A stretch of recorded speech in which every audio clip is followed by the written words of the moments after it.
I was driving home from the airport, the hum of the tires against the asphalt barely masking the silence between us. My wife stared out the window, her hand resting lightly on her lap. My phone rang. Unknown number. "Sir," a voice crackled on the line, "this is air traffic control. We're calling about your wife's flight. There was an incident. We have no record of the plane ever landing." I glanced at her. She didn't move. "That's ridiculous," I said, forcing a laugh. "She's right here, sitting next to me." Silence. Then muffled shouting. The man's voice returned, lower, sharper. "Sir, can you describe her right now?" I looked again. The curve of her jaw, the stillness of her hands, the way she hadn't spoken since we left. Something tightened in my chest. "Sir?" he pressed. I hung up. I told myself it was a mistake, a system error, bureaucracy at its finest. But the question lingered, gnawing. "Can you describe her?" I stole glances as the streetlights passed over her face in cold flashes. Her skin looked pale, almost unfamiliar. When I asked how the flight was, she only smiled faintly, a rehearsed expression. At home, she moved through the rooms like a shadow. The suitcase she carried was the same, but the clothes inside were neatly folded in ways she never did. Small differences, tiny fractures. I noticed her perfume was different, heavier, sweet but foreign. Her phone, once left carelessly on the counter, now never left her pocket. I didn't confront her. I studied, observed. My silence became a mirror she avoided. But the words from that call circled me like vultures. No record of the plane ever landing. If her flight never arrived, then where had she come from? And who was she, really? I began collecting evidence, quietly, methodically.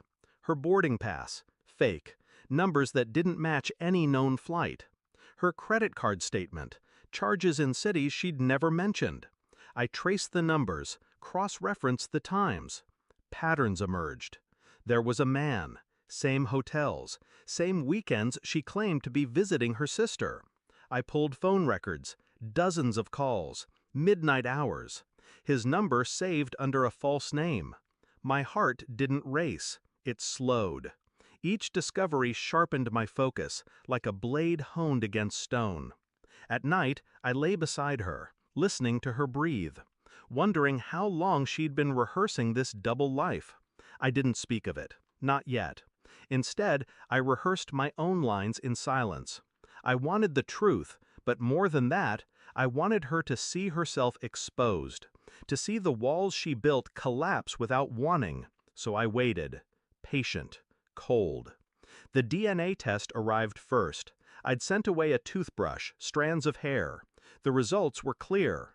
My wife wasn't who she claimed to be. Different name, different identity. The man from her calls, he was real, married with children. She was his shadow, slipping between two lives. I set the papers on the kitchen table one morning. No words, just the file, the truth staring up like a loaded gun. She walked in, saw the documents, froze. Her lips parted. "You—" I met her eyes, calm, steady. "Who are you?" I asked. Her face crumbled, hands trembling as she reached for excuses. Tears welled, her voice cracked, but I didn't flinch. I watched, silent, detached.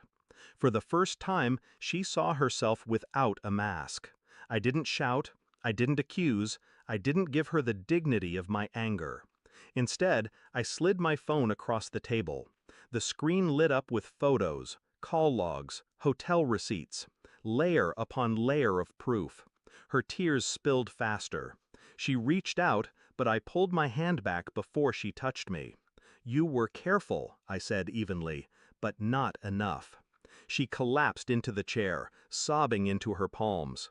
The performance was useless now. The stage had burned to ash. I stood, collected the papers, and placed them neatly back into the envelope. Evidence. Closure. I didn't need her confession. The silence between us screamed louder than words. That night, I packed a single bag. No hesitation. I left the envelope on the table, a monument to her undoing.